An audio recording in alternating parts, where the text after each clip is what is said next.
Oh, hello, and welcome to Toby Haydoke's Time Travels, Happy Times and Places. This is a positively inclined Doctor Who episode commentary podcast in which I watch a Doctor Who story chosen by a friend of mine, drop in facts and observations, and try to guess what their favourite thing about each episode might be. Hi Toby, my name is Simon Curtis, and the story I have for you to watch is from Season 8 and is Colony in Space. Doctor Who made me want to work in TV, and I do. I started in production and eventually then moved into scripts and into script editing. As I record this, I'm producing on Doctors, a daytime drama that's made in Birmingham, although we're not at Pebble Mill anymore. That was knocked down in 2005, and there's now a private dental hospital there. Doctors is a great show that's had many Who alumni in it over the years, my favourite being when I had to call Michael Jaston to tell him when to travel up. We never talked about Doctor Who, but we did talk about cricket, and when I said to him that Tinker Tailor Soldier Spy is one of my favourite bits of TV ever, he merely said, "That was a long time ago." Enjoy Colony. Well, hello everybody. It's time to do any old story. I fancied a bit of Pertwee, so I decided to choose the first Pertwee that I alighted upon in the pending folder. And having done Death to the Daleks a few podcasts, 11, 12 podcasts ago, a not very loved Pertwee set on a quarry planet full of savage aliens and the return of an old favourite adversary, I decided to go for a complete change of story type and select Colony in Space, which, anyway, or Doctor Who and the Doomsday Weapon, as it was known to me. But we'll get onto that. A welcome to Simon, who I've never met, but reached out and was happy to contribute, and I'm always delighted if somebody who works in television decides to lend their credibility to this podcast, and it's always good to get a professional's perspective. And I'm also heartened by the amount of people who've been inspired by Doctor Who to go into the medium and have ended up working there, and successfully too. So although obviously since Simon has recorded this, Doctors is no longer with us, which seems a terrible shame. As the only member of the acting profession that also has never been in an episode of Doctors, never even had an audition for Doctors, my friend Chrissy Bone and I, Chrissy is the voice, or various voices on Too Much Information, but Chrissy and I quite often end up in the same things, quite by chance. We're great friends. Chrissy is a very good friend of Shirley and has become a good friend of mine as a result. And one of our best friends, really, Chrissy, and she and I have been cast in radio plays together. We've been in the same episodes of TV things, even if we've never met in them. We always seem to be following in each other's footsteps, and neither of us had ever been in Doctors, and it heartened me because Chrissy is a busy and very skilled actress.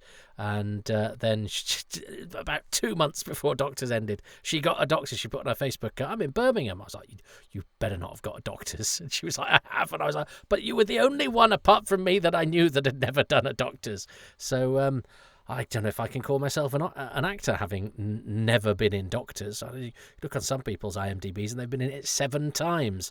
So I don't know what I did to offend the good people of Doctors, but it's too late now. They can't resuscitate my career. But Simon, I loved that story of Michael Jaston. I had a similar thing when I was on the other Doctor show, the Holby City, and I didn't have any scenes with Robert Powell, but he popped into the green room, and it was just Powell and myself. And I thought, well, these old actors, they like it, as I'm sure Simon thought when he spoke to Jason. They like it when you mention something, from their past and acknowledge that, I don't just know you as this bloke from Holby City, because Powell was a regular, So I thought, well, I'll introduce myself. I said, "I'm called Toby," and of course he played a character called Toby Wren in Doomwatch. And I said, "My mum did watch Doomwatch, but she won't say whether or not I was named after Toby Wren or not." And he just went, "Oh, right, anyway, yeah, all right, cheers." And I just thought, "Oh, okay, great, thanks. I'm glad I made the effort," because I think you have it in your head that you pluck up the courage, and you'll never be disappointed, because they'll go, oh, it's so nice that somebody remembers this thing that I did, or knows of me more than just this, soap character that I'm playing, because I have been an actor for 40 or 50 years. And and actually that usually happens. People say, oh, I do like it when people remember me from other stuff. Well, and then of course there are the moments when it doesn't happen, and you get anecdotes like Simon and I have for Michael Jaston and Robert Powell. Anyway, I will be interested to see what we make of Colony in Space. I have a soft spot for it, but I think I have a bias because it has a cast full of actors that I love to watch and love to talk about, which I think may, tip it into my favour when so many other things about it don't quite make it sparkle, shall we say? It is a story with I was going to say beige. It's not even beige. It's dun, isn't it? We were in a hotel room the other day because it was Shirley's birthday, and we decided to stay in a hotel in Scarborough, and we thought we didn't go for the cheap. We normally go for the cheapest, and we went, well, let's get for the. It's like when you're ordering wine in the restaurant. So, well, let's get the one above the cheapest, and we thought we were really splashing out. Well, I mean, it was a Vision in Formica, and it was kind of. It was that had a lot of dun, a lot of beige, and I don't think had been decorated since about 1978. So I tried to think what the cheap one was like.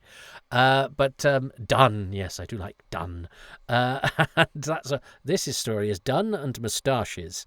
I mean, my goodness, I shouldn't think there's a 70s themed nightclub that hasn't got an example of each of the moustaches we see in this particular Doctor Who story. But it's always, well, because I was desperate to get the book, because Doctor Who and the Doomsday Weapon is as scary a title as you can imagine. So it was one that was quite high on my list to get. And then I was quite surprised when I got it in the shop. I got the one with the newer cover with the Master, and not the Chris Achilleos cover, which I do rather like those. But I still got it because I was desperate. And then it's a Malcolm Holt book, and I'm afraid, reader, I always found those quite hard to get into. Bear in mind, I was reading them when I was younger than I should be, I'm sure we've all done that, and I hope I'm not the only one who found that certainly the early chapters of Hulk's quite difficult, especially as I wasn't wild about his going into the head of the characters, particularly if it was somebody like Jo Grant, particularly if it was giving her a new entrance when I knew that she joined the story before. So I kind of knew I was being sold a lie, and I wasn't happy with that, because I was reading these to get a version of the TV story, something as close to the TV story as possible. Now, of course, we love the books now, or I certainly do, the ones that are further away from the TV story, that gives us wonderful moments and wonderful character insights that we don't get in the story. And I've said this before, a lot of Malcolm Hulk stories, when you watch them, the bits that you really miss are the bits that he invented for the books that stuck in your mind, and quite often the bits that he invented for the books are the most memorable parts. But that wasn't the case at this point. I wanted something with a big gun in it, and I'd got this weird in a monologue of Jo, well, not a monologue of Jo, but a point of view chapter from Jo, doing something that I knew she shouldn't be doing in this story because she'd done it in the previous one. So I struggled with Doctor, and then I discovered it wasn't even called Doctor Who and the Doomsday Weapon, but Colony in Space, which I thought was a really boring title. And then you started to read, the received wisdom, and it was always a bit, oh, it's a shame the third Doctor's first trip to an alien planet is a bit boring. And poor old Colony has never quite had a chance to sort of thrive or have its moment in the sun. I mean, there's no sun in Colony, is it? That's why nothing grows on Uxarius. But then I got the Doctor Who program guide, or I borrowed it from a friend, and I saw the actors playing all the parts, and I was like, these are all good actors playing these parts. This is very exciting. John Ringham and Bernard Kay and Tony Cornter. These are actors that have done lots and lots of Doctor Who, and right down to some of the others like John Harrington, and who's in the Daleks Master Plan. So suddenly you're going, oh, this is, and for me, a Doctor Who story that had actors from older Doctor Who stories in it. It was always like, oh well, that's a sign of quality. If you've got a Pertwee and it's got a Hartnell actor, it's doing very well indeed. But by the same token, if you're a McCoy and you've got a Pertwee actor, you're doing very well indeed. This is the further back you can go. That helps to give to give a bit of credibility to buff your story up a little bit with a bit of ancient stardust. It's weird currencies that we trade in as Doctor Who fans. But anyway, since then I've always subconsciously championed Colony because I want it to be loved, and there are moments in it that I think are terrific. But I wonder if it's one of those ones that I'm very keen to champion in theory without ever going, do you know what I really want to watch today? Colony in Space. Well, I've chosen to watch it today, and watch it we shall. So let's see what happens as we take a trip to the planet Uxarius with the Third Doctor, and if we press play on whatever copy of Colony in Space you're watching, most of you aren't watching anything at all. You're just listening, so wherever you are, in your car, walking your dog, doing the deed. Has anyone... Oh, please write in if you've... please write in if you've ever done the deed to Toby Haydock's Time Travels, specifically Happy Times and Places. I mean, it would be amazing if somebody had reached the happiest of times and places when I said happy times and places. I mean, I'm getting really specific now. Anyway, let me know where you digest your happy times and places, especially if you've ever done so in flagrante delicto. Do I want to know that? I'm not sure I want to do that. I think it's because I'm anticipating a lot of clay and mud. Is that I want something. I want a bit of colour. Anyway, let's press play in 3, 2, 1. So we are in season 8, and we've had 3 stories so far with the Master, and of course they keep their powder dry with the Master in this. But if you got the book, you knew he was coming because he's there on the cover, certainly of my version, where he's front and centre. And he does get a mention in the very first scene that we are about to see. It's always got a slightly different sheen to it, hasn't it, this story, because it's a reverse standards convention jobby. So the colours are slightly not quite what we would get if this was from BBC Video, as it were. There's a slight blurriness. Anyway, these 3 Time Lords are all interesting. Graham Lehman, seated, notice. John Baker, who is Ralph in The Visitation. He gets zapped in episode 1 of that. And that's Peter Forbes Robertson, who's later Chief Sea Devil and has been a guard in Power of the Daleks. So each one of these has a bit of Doctor Who history. Graham Lehman, he goes on to be a Time Lord again, seated in The Three Doctors, but he's got a big beard in that. But he's been seated as Price in Fury from the Deep, and he's been in the Macra Terror as the Controller, and he's been the Grand Marshal in The Seeds of Death. John Baker, he was supposed to be in the Quatermass Experiment, and he was hired for it, but then they had to do some cost cutting, and his lines were all given to, well, they weren't given, they were divested, they were given to the rest of the cast, and John Baker's part was turned into a non-speaking part, which was played by an extra. So, but he was then rewarded with being in Rudolph Cartier's 1984, a year later. Peter Forbes Robertson is a relative of the famous actor Johnston Forbes Robertson, but is also Chief Sea Devil and, yes, guard in Power of the Daleks. So all of those Time Lords have something to talk about, which is nice. And now we have Nicholas Courtney only doing this bookend that he does in this story, but he's a regular, so they get him in and they get to do a nice little gag with him. But that's it, and then he gets a little bit of time off. And I always remember Joe's jumper from this because it's in a lot of the illustrations of the book. So it's a look that I very much associate with this story. But yes, look at the slight difference in the motion, and indeed the sort of depth of colour.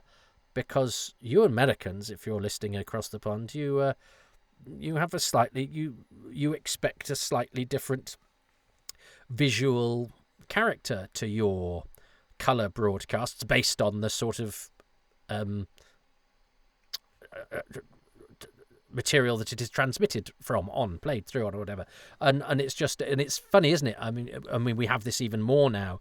I went to my brother's a couple of Christmases ago, and we were watching Stephen King's It, and I thought, why have they made this look like it's everyone's sort of shot on weird sort of home video where the motion is really strange and it has a really strange hue and character. And then I realised it was because of the way that his settings were. And we went into we bought a new telly recently, and I said to the man, do they all have that? And he said, yeah, they all sort of have that standards. You have to change it to cinematic mode or this mode or whatever. And he was showing us how good. He said, look how good Titanic looks if you play it on a DVD on this. I said, I don't want it to look like that. I want it to look like a film, not like that. But of course, I suppose to some, but my family didn't know what I was talking about. They could not tell the difference. In the same way, and I've used this before about, I do like this gag of the Brigadier saying, "Doctor, come back at once." You've got to be a man of great dignity and a wonderful sense of humour to pull off having to do that sort of acting to an empty room sort of stuff. But Nicholas Courtney is perfect for it. That's a very photo blow up TARDIS wall, isn't it? But yeah, it's curious, the old, and I know some people are, very much there with 4.3s and 16.9s and watching it in the correct aspect ratio and all of that.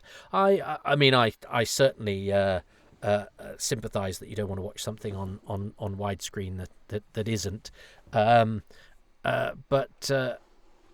I know there are probably things that I don't notice about some of that the Steve Robertses of this world would be shaking their heads and sucking their teeth at. But I certainly could probably be able to identify the stories just by visualizing them that only exist on the American formats, because they do the mutants, some episodes of the Time Monster. They do have a different sense of motion and a slightly different sort of color palette, slightly an anemic color palette. It's like some of the sort of blood has been drained from it. And I know obviously these have all been remastered within an inch of their life. I haven't actually watched the version of this that's on the Blu-ray, which I know they worked really hard on, and I think they've got a couple of different versions of, haven't they? Because nobody could quite agree which was best.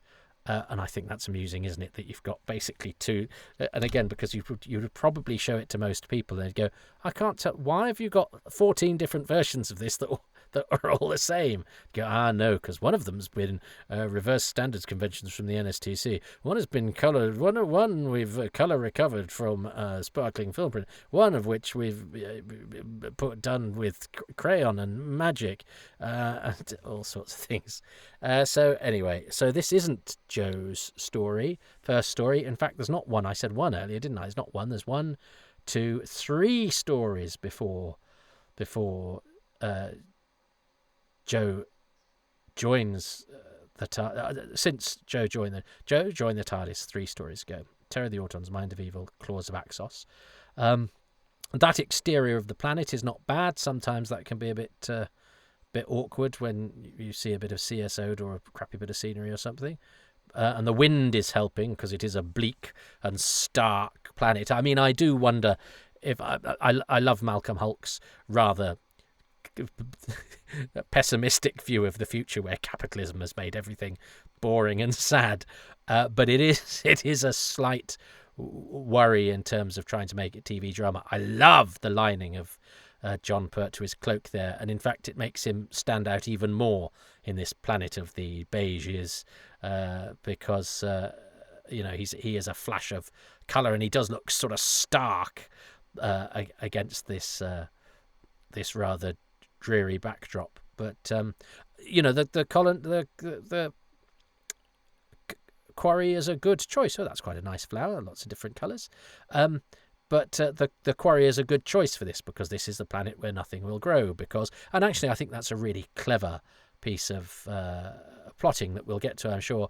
That's quite nice. This is Michael Bryant's first directing job, isn't it? Michael Bryant, who has been floor manager and assistant floor manager and all sorts on previous stories, including Fury from the Deep, that had Graham Lehman in, Power of the Daleks, that had Peter Forbes Robertson in, The Crusade, that had Bernard Kay in. So he's getting his cast from people that he's worked with before. Dudley Simpson's being quite funky, isn't he? It's all quite synthy at the moment. Because of course this one was sold to us as users, one that's got 3 different alien races, because it's got the primitives and it's got the high priests and it's got the guardians, and they all sort of related to each other, and they do have sort of similar facial things going on. But of course we don't spend much time with the aliens at all, and none of them are really talkative apart from the Guardian, and we don't see him for ages yet. So a lot of the chat is between very, very bearded men. I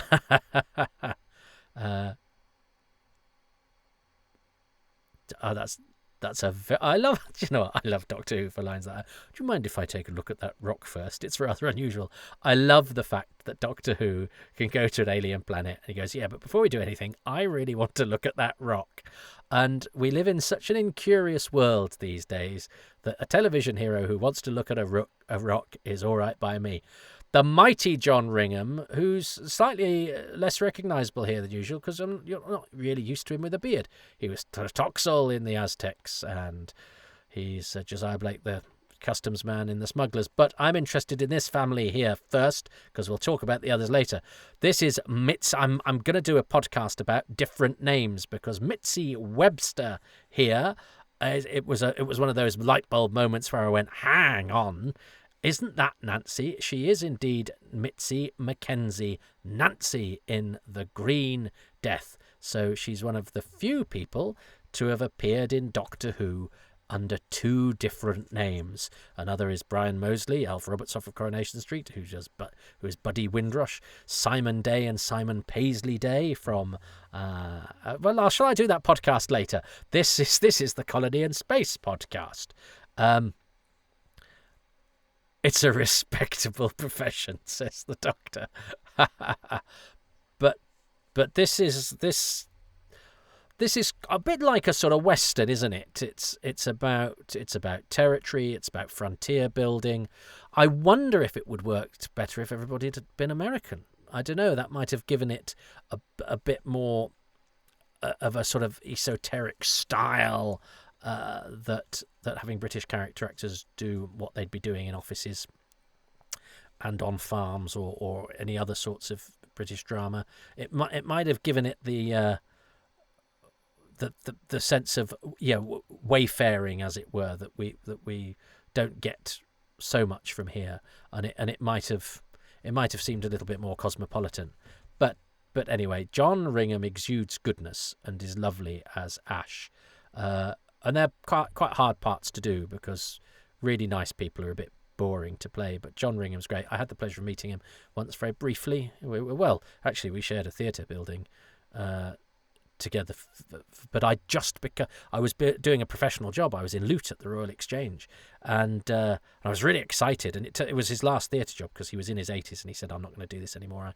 I don't really know the lines. And he was a friend of an actor in it, Colin Proctor. Venusian Aikido. Anyway, I met and shook hands with John Ringham. I actually copied the Aztecs and this for him onto a videotape, but never gave them to him, and had meant to ask for an interview. But it was my first sort of big job in theatre, and I think I wanted to behave like an actor, not a Doctor Who fan. So I shook his hand and I said hello, and I said I admired his work, but didn't go beyond that. And I sort of should have done, really. I mean, I suppose it doesn't really make a difference. But anyway, I mean, I think it's quite refreshing for seeing the TARDIS get now. That's a great shot as well, and I like that the way that's done with sort of economy. Tip it over, then have a shot of them pushing it. Boom, that's got it all. I like that, and I always like it when the TARDIS is sort of taken or nicked, or we see it in transit. And I always like seeing it on the back of a van or being pulled somewhere. I think that's rather fun. This is Sheila Grant, the voice of the Quarks, one of the most prolific and admired radio actresses of her time. So it's nice to see her in the flesh.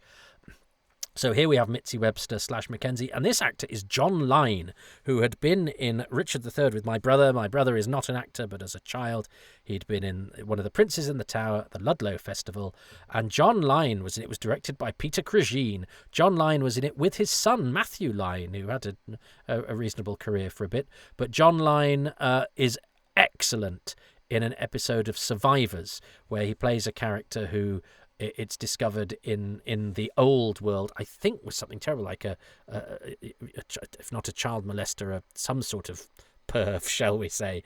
And he gives a really dignified performance, and it's sort of about, do we contemplate whether, a terrible event like the plague sort of wipes people's ledger clean, as it were, and whether he himself has gone through a change like the world has, and if there's a place for old world. It's a clever, thoughtful piece, and he's really, really good in it. So it's funny to then see him turn up in this as, a couple of scenes in just one episode. I did write to him in 2013, and he signed a picture but said thanks but no thanks to an interview. It would have been nice to have sort of said to him that my brother had enjoyed his experience as well on that Richard III. Richard III was Edward Woodward, but I'm sure I've mentioned that. So here we have Sheila Grant in her colony bubble dome. The designer's Tim Gleason, I think, who does a good job. But it is very hard to sort of to make sort of desperation and poverty visually interesting, and I and the costume designer and the set designer are all on the same hymn sheet. It's greys and browns, which is correct. Is there a way of making that sexy or visual? I think the plotting, actually, of Colony in Space is really good. This idea of the monster, so this is the fourth monster that turns out not to be a monster, is a good one. This is David Webb as Leeson, who stood against Margaret Thatcher in Finchley. He thought anything goes. He'd have had sex. He'd have done the deed to Happy Times and Places. He was a firm believer that all pornography should be legal so long as it's between consenting adults. That lighting on the outside of the dome as they came out for that very, very quick shot was excellent. And that's actually not a bad piece of CSO. I actually think the American textures here of the picture has slightly helped with the CSO there. But there's no reason for us not to believe that giant, that normal-sized lizard blowed up to giant size and CSO'd on is not what Doctor Who is trying to do as a monster. Whereas, of course, it turns out that this is not a monster. It's all a fake. But this is nice. This is a very Michael Bryant thing to do, to sort of have the camera creep towards. It's a bit like that opening shot in the Sea Devils, isn't it, when Neil Saylor gets killed as the radio operator. Almost expected Sheila Grant there to put her hands over her face and scream, and it to sort of go out of focus. He's an interesting director, Michael Bryant. He changes as he goes along. I think he's a bit more experimental in some of these Pertwee ones. In terms of what he does with his cameras, I think he becomes a bit more solid. I mean, I think Robots of Death is an absolutely fantastic production, but it's not out there. He's more going for solidity and conviction, whereas I think early on he tries to do something a bit different. Here is our friend Helen Worth. I have actually got her to sign my. I got Shez to take it into work. I've to sign my picture frame that's got various. I got it signed during the commentary of Colony in Space. So I got Helen Worth to add hers to it. Better known as Gail Tilsley /Platt / I think she's been married 5 times in Coronation Street, and she's just left. She's after 50 years. She's such a good actress, but decided to once she joined Corrie, stayed there, and you don't get to stay that long if you don't know what you're doing. And I've only met her a handful of times, but she's absolutely lovely. And it's nice that she managed to fit this in before. So yeah, I think it is very cleverly plotted. This, it sets up the mystery. We've got this monster. We actually see the monster, and we've no reason to think it's not the genuine article. So you have a couple of deaths already. Pretty grim. You have this colony that is struggling. This planet that is refusing to grow. You have these refusing to grow crops and things like that. You've got this disappearing monster, which is, so it's not, there's nothing to let you think it's not a monster. I only know this because I know the story, but at the moment, the mystery is we've got this monster and it disappears into the night. But Doctor Who is going, oh, well, there's something afoot here, because that's frankly absurd, thinks Doctor Who. Can fit through that door. That is very good, isn't it? But yes, this is sort of what gives you the impression that it's lots of men yelling into each other in a room. But I like that all our savings have gone into this. I like that Malcolm Hulke posits a future where we still do have things like money. It's not like Star Trek where nobody has money and everything's great. Everybody knows their place. Everybody's happy with what they're doing. These are people who have savings and who have no money now. So they've kind of got to do what they've got to do, which is... Oh, and Doctor Who comes in and tells them stuff that they don't know. And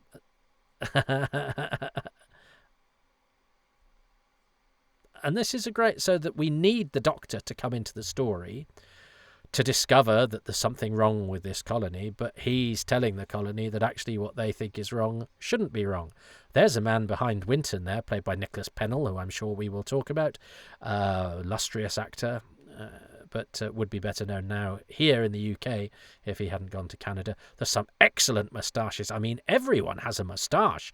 I'm surprised. I mean, Mitzi Webster stands out because she's got a woman with striking black hair, but also she doesn't have a moustache. I think she's just turned 90 now, Mitzi. And here we have it. There's so much goes on in this episode. So now we introduce... I always think that Norton comes into a little bit later, but here's Zippy from Rainbow, who's been attacked by monsters, so we think. So this is another brilliant, intriguing thread to the story. So I think Malcolm Hulke, for a story that is famous for being a bit boring, we've had layer upon layer of mystery for the Doctor to come in and add his own contribution to the story, which is to tell them that some of the things they think are wrong aren't actually wrong. So we've got mystery that they provide, another level of mystery provided by the Doctor that says that you've got the wrong kind of mystery going on, guys. We've got death that isn't what it appears to be. We've got giant lizards that apparently, according to the Doctor, aren't what they appear to be. And then you've got this guy comes in, who we've got no reason to think anything else of, and he says, no, my mates were killed by lizards too. I didn't realise the Primitives were quite as green as they are. I'm used to watching this, as I say, on very washed out VHS, and obviously did I watch the DVD? Because I watched it when we did the commentary. You can proffer knives in 1970s telly like nobody's business, but I like the fact that Ash has this sort of relationship with the Primitives. I mean, we wouldn't call them that now, would we? With the indigenous population. And that's, that brings a slightly sort of realistic element to it, and the fact that they did kill some colonists and they have this uneasy peace and this uneasy understanding. And one of the Primitives is played by Pat Gorman, usually the one that does anything. Pat Gorman plays a number of different parts in this story. But yeah, I think it's an intriguing episode. I love the constant sort of wind that you've got that says this is the. I was thinking about Blake Seven. I've been doing a bit of work with on Blake 7, and how Blake 7 is always sort of windswept and wintry. And I think that Jonathan Helm, who wrote the Blake 7 books,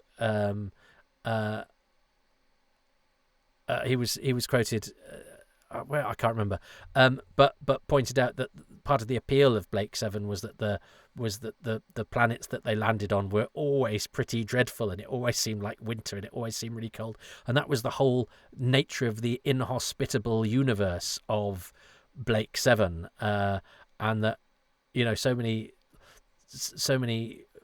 productions sort of aim for sun-drenched sort of desert planets, but to actually deliberately go for horrible quarries can give your dystopian future a real feel. So rather than see it as a shortcoming of the British weather, and like Doctor Who is like Triangle, the soap set on the boat, in that it's supposed to be glamorous, but it can't be because it's shot on god awful videotape in grey conditions. This is actually a stylistically deliberate and sought after in stories of this kind, where it's not supposed to look sexy, it's supposed to be drab and arid. Well, it's not quite arid, is it, because it's sloppy and slaty, and but certainly barren, but not dry barren, sort of damp barren. Damp and barren, which is how I like my women. I can't believe I just said that. Visual effects, Bernard Wilkie, the mighty Bernard Wilkie, and Tony Millier. I've had the pleasure of interviewing Tony. Terence Dix only joined us for a couple of episodes of the commentary for this, because we had so many to choose from. In fact, I think we could have probably. It was one of the ones where I think we had a little bit too much crossover with Chris's documentary, because there were plenty of cast we could have had. We still did get. We got. It was the first time I met. Well, let's leave that till next week and next episode. But I remember being very, very excited at the prospect of doing Colony in Space, the commentary of which I did on the same day as the commentary for the Censorites. Now, if you were to take received wisdom, that's two quite long engagements, and it actually was quite a long day. But we did Censorites first, which was a tricky one. I've talked about that in the Censorites commentary. And then we did Colony in Space, which was a lot of fun. But that's 12 episodes. It was quite a lot going on there. So what are my favourite things about Colony in Space episode 1? Well, I love the mystery. I think the mystery is very set up very well of the monster. I love the role that the Doctor plays, actually, to say, you really think that monster did that? And actually, this planet doesn't have this planet should be able to grow and sustain life, and sort of strides in and says, look, I'm an expert on all of these things and I can help, and yeah, I'll give you a bit of Ujima flip, and I'll tell you what's what, and I'll very confidently try and sort out your issues. And he does it just so elegantly and effortlessly. I think it's a brilliant cast. I love John Ringham.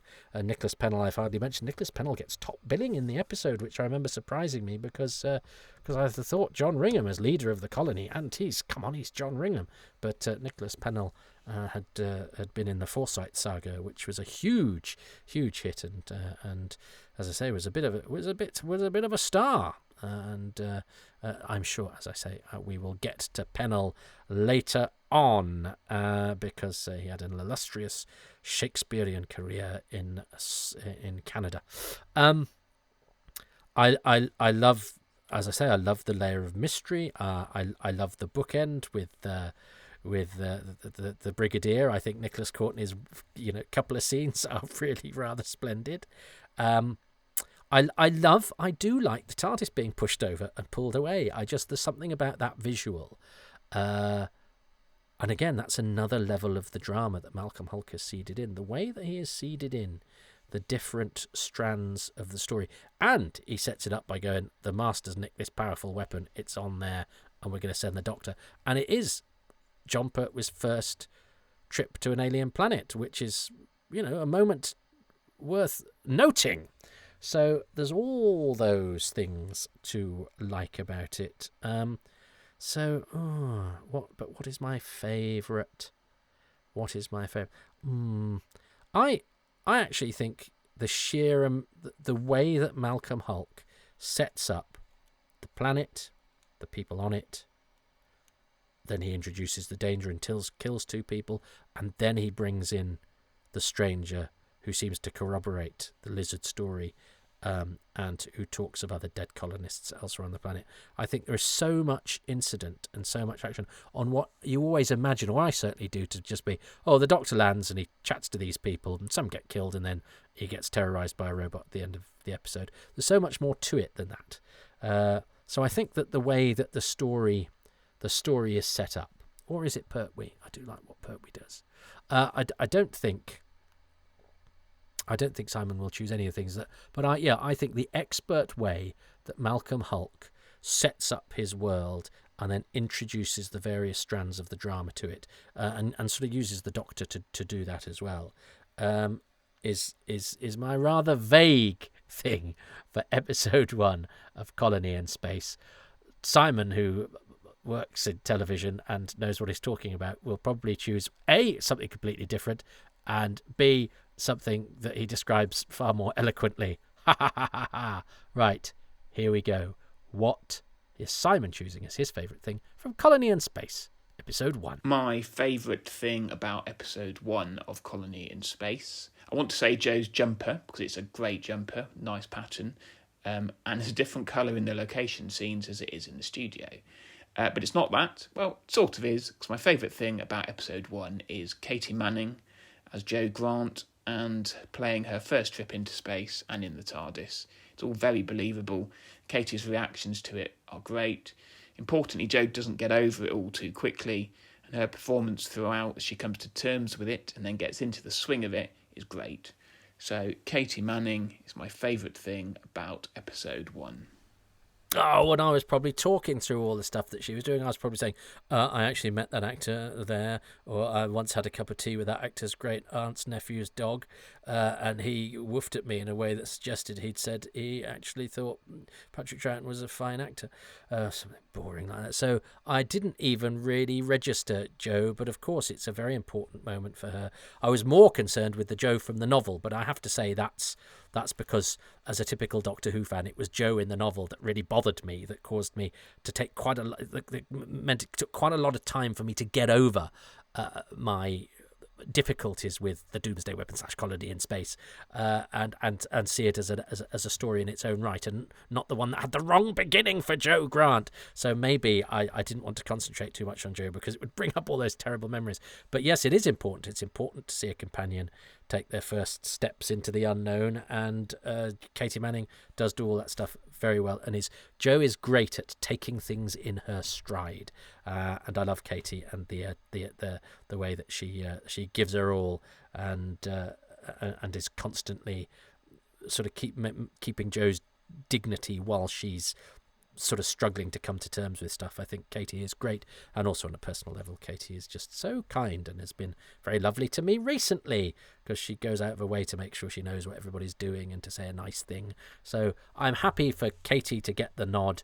I'm sorry that I almost completely ignored what she did in this episode because of reasons based around literary-based childhood trauma, and I'm happy for her to be acknowledged by Simon, and I will pay closer attention to what Katie gets up to in the later episodes, rather than boring you with my vague connections or tedious trivia about the various actors. But a lot of those actors, David Webb, Sheila Grant, did I say she was the voice of the Quarks? I hope I did. And John Lyon and Mitzi Webster, none of whom return for later episodes. Webb and Grant because they get killed, and Webster and Lyon because they're one-episode characters, which is odd, seeing as lots of different characters come in and out of this. But it is one of those stories that, like the Sea Devils, has quite a massive cast list, but a lot of them are characters that just sort of pop in for an episode. That happens quite a lot during the Pertwee era, and more so than in any other era. I was often quite surprised how they would get characters who would sort of pop in just for sort of 2 scenes here and there in an episode, whereas stories that are a bit more budget conscious maybe would maybe roll a few characters into one in order to save the toing and froing with 2 or 3 actors when you could just do it with one. Anyway, that I actually thought that was a really interesting and compelling beginning for a story that has a drab reputation. I mean, I am a sucker for middle-aged men shouting at each other in rooms. It's kind of what I think drama is, and some of those middle-aged men are going to be some actors who I adore, as IMC come into proceedings from next week. But for now, that was a lovely first episode on the planet Uxarius. Who knows how to spell that, but you don't have to spell it when you're saying it. And I'm now going to write the novelisation of this episode of Happy Times and Places, and I'm going to give it a completely different origin story. But for now, from me and from my guest Simon, thank you very much for listening.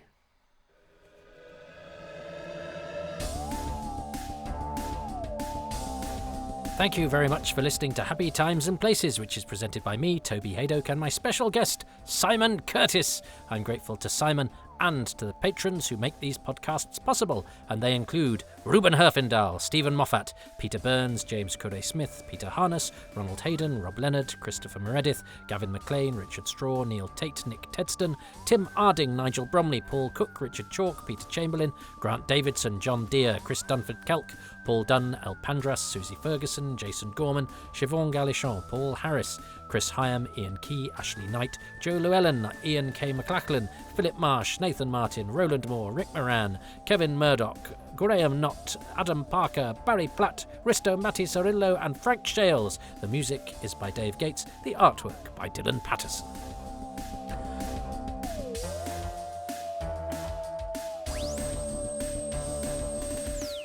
Phew, just had a moment there, everybody, because I'd just got to the end of this recording, and I went to save it and everything, and it froze, and my computer switched off. But I'd done a gap. I'd sort of cut at the end in order to call up the list of names I needed to read out and start it again. So anyway, long story short, when the computer charged up again, all I lost was the closing credits and these bits, which are the plugs, so I can do those again. There was no gold therein. Well, I'd quite like the little coda that I'd done. But anyway, that is now lost to history. And I'll have to do you a slightly sort of washed-out version that is a pale imitation of the original. So just imagine you're watching it on NSTC 425 line, whatever it is. You know what I'm talking about, which is great because I don't. Anyway, you can support this kind of gold, this liquid audio gold that you're listening to on Patreon, patreon.com/Toby Haydock, where for as little as £3 a month, you get advance releases, bonus releases, you get behind-the-scenes peeks into various things that I've been up to on the Blu-ray and DVD range. I'll also show you stuff from my archive. I just delved into some of Paddy Russell's paperwork and photo albums that have been bestowed upon me, and there are some nice little tasty little morsels in there that I threw out this week. Not throughout. I put on the Patreon. I've been cataloguing them so that I can keep them all nice and delightful. Of course, she took photos on slides in colour of productions in 1957 of operas, and none of Doctor Who or Quatermass. Anyway, let's not get into that. That's all stuff that's available on Patreon. You can join for free, but I haven't quite worked out what to do for free members yet, because I do, of course, have to prioritise those who pay, as I say, as little as £3 a month. And for that, you get these podcasts early. You get interviews from my archive. You get all sorts of other goodies, and sometimes scrambled on a Sunday night. But £3 a month, but it goes up tiers as well. But everything is available at that lowest tier of £3 a month. I am going to work out what to do to the free people as well. So if you fancy doing that, do. But I've got to work out quite how to do that. Patreon is offering all sorts of different ways of doing Patreon at the moment, and I haven't quite got my head around them, but I'm working on it, and it's a fun community there. If you don't want to sign up to something with a monthly obligation, you can just throw a few pennies into my hat in the cyberspace way by going to ko-fi.com/Toby Haydock whenever you are feeling generous, or if I do something that particularly floats your boat. Or you can support these by listening and by liking, subscribing, thumbs-upping, 5-star reviews, a few lovely lines saying what you like about these, anywhere and everywhere on the internet, and that's really helpful too. I'm on all the social media, except for TikTok and some I've probably never heard of. But I'm on Instagram, toby.haydoke. I'm on Twitter at Toby Haydoke and at Haydoke Podcasts. I'm on Blue Sky too. Toby Haydoke and all the Blue Sky stuff. You'll find me. And I have a Facebook page, and my comedy club is on Blue Sky as well, and on Instagram at Excess Malarkey. There's comedy every Tuesday there in Manchester, and it's really worth going to, because it's been going for nearly 27 years, so we must be doing something right. And a lot of the acts that have prospered at this year's Edinburgh Fringe tried out their shows or worked on their material underneath the arches at Excess Malarkey Comedy Club on the Tuesday or the last Sunday of the month, which is our new material night. So please do check those out as well. I don't always mention Doctor Who in my comedy, but sometimes I'm just funny, you know. Sometimes I'm just... But I usually mention Doctor Who. And sometimes I'm probably not funny either.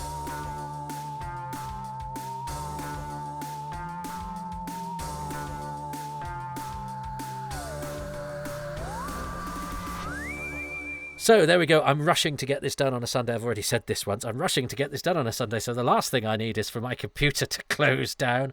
I'm going to have to get a new computer. My laptop it's been breathing very heavily. It's been like a Cyberman with gold in its chest plate. And I hope you can't hear too much of that hiss, but its fan has been making a racket. Bloody fans. They ruined anything to do with Doctor Who. But yeah, I've been trying to get some, because it's been Shez's birthday this week. And we went to Scarborough. Oh, and there's a TARDIS in Scarborough. I mean, it's not quite like the TARDIS. It's a funny shaped one. And I took a photo of myself next to the TARDIS. And then Phil Collinson, I noticed on his Facebook, he took a photo of himself by that TARDIS today, 3 days after we were exactly there. And I thought, that's amazing. Doctor Who's producer is in Scarborough where we were, and it was his first visit there for 40 years or something, and he got a picture of himself as a kid by it as well. But I'm like, but we were there as well, and I like to think it's because the producer of Doctor Who is stalking me, because everything to do with me is to do with Doctor Who and space-time interfaces, and it's all about me. I'm like Forrest Gump, but with Doctor Who. Except, of course, Phil and I both live in the north of England, actually not that far away from each other. Told you who was stalking me, it's all about me. And Scarborough's a seaside town in the north of England, and it's where people who live in the north of England go on a bank holiday weekend when the sun is shining. So it's not all that, but I've decided to make it all about me and coincidence, and I don't care. But I'm trying to bung this out quickly on a Sunday so that there is something to release for the patrons, because I like to give them 3 things a week if I possibly can. And the Paddy Russell stuff was quite hurriedly put together, and I've been in a bad hotel, and now the house has been full this weekend, and we've just been children and all sorts of stuff. But hopefully this most Sunday of stories, Colony in Space is quite a Sunday story, isn't it? Will be out for the patrons. Well, there's just a little bit of Sunday left. You will be getting this, I suspect, on a Friday. That's when most things go out if you're not a patron, and it won't be sunny anymore. It'll probably be closer to Christmas, or even past Christmas. Which Christmas, Toby? I don't know. I pay no heed to the timelines out there in non-Patreonville. They arrive at the strangest of occasions. But I'm recording this at the end of August. Where you are, I don't know. But I hope it's a happy time and place. And that's the thing about time travel. Yeah, I'm not gonna be all specific. I'm not gonna be, this is what's happening in the news of Doctor Who right now. Although we have just, I will, as it's the post credits and I can do what I like. We have just had that wonderful statement from the BBC. The TARDIS isn't going anywhere, which I don't think meant what they meant it to mean. Oh, it's good to see these high salaried people in charge of our great cultural institutions are so breathtakingly competent.